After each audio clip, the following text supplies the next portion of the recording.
Hello అండి అందరికీ. రీసెంట్గా బిచ్చగాడు హీరో విజయ్ యాంటోనీ నటించిన 100 దేవుళ్ళు మూవీ రీసెంట్గా తెలుగులో రిలీజ్ అయింది. ఈ మూవీ తెలుగుతో పాటు తమిళంలో కూడా రిలీజ్ అయింది. అయితే ఈ మూవీ టాక్ ఎలా ఉందో మనం తెలుసుకుందాం. ఈ మూవీ గురించి తెలుసుకునే ముందు నా ఛానల్ని ఎవరైనా సబ్స్క్రైబ్ చేసుకున్న వాళ్ళు ఉంటే please support my channel, subscribe చేయండి. ఈ మూవీ టాక్ ఎలా ఉందంటే, ఈ మూవీ ఒక మోస్తరుగా అయితే పర్లేదు, నాకైతే యావరేజ్.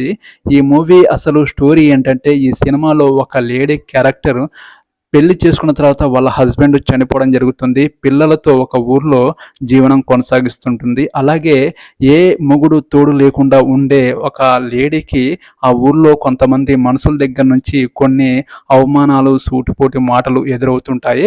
అలాంటి అవమానాలు ఎదురైన ఆ లేడీ పిల్లలతో ఆ ఊర్లో నివసిస్తుంటుంది. అలాంటి టైంలో ఆ లేడీకి ఒక మగతోడు కావాలని అంటే హీరోని పెళ్లి చేసుకోవడం జరుగుతుంది.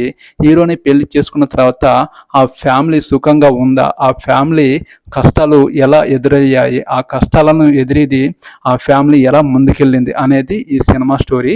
ఈ సినిమా చూస్తుంటే మనకు ఒకప్పుడు తెలుగులో శ్రీకాంత్, కృష్ణరాజు మూవీ గుర్తొస్తుంది. ఎందుకంటే ఆ మూవీ మా నాన్నకు పెళ్ళి అనే కాన్సెప్ట్తో ఆ మూవీ చేయడం జరిగింది. ఈ మూవీ కూడా మా అమ్మకు పెళ్ళి కాన్సెప్ట్తోనే ఈ సినిమా అనేది స్టార్ట్ అవుతుంది. నాకైతే ఈ మూవీ ఒక యావరేజ్ టాక్ అనేది నాకైతే అనిపించింది. ఈ మూవీకి నేను ఇచ్చే రేటింగ్ 5కి 2.5 ఇస్తాను.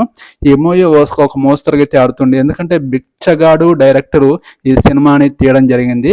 ఒక లేడీకి ఒక మగతోడు లేకపోతే సమాజంలో ఎన్ని అవమానాలు, ఎన్ని ఈర్ష్యలు ఎదురయ్యాయో కాన్సెప్ట్తో ఈ సినిమా తీయడం జరిగింది. పిల్లల్ని పెంచి పోషించడానికి ఒక లేడీ ఎంత కష్టపడింది అనేది ఈ సినిమా స్టోరీ. నాకైతే ఈ సినిమా ఒక మోస్తరుగా అయితే చూడవచ్చు. టైంపాస్ కోసం నాకైతే జస్ట్ ఓకే అనిపించింది. మీకు కూడా నచ్చుతుందని నేను అనుకుంటున్నాను. ఈ మూవీ గురించి కామెంట్ సెక్షన్లో తప్పకుండా కామెంట్ చేయండి. నా ఛానల్ని ఎవరైనా సబ్స్క్రైబ్ చేసుకున్న వాళ్ళు ఉంటే please support my channel, subscribe చేయండి. ఓకేనండి.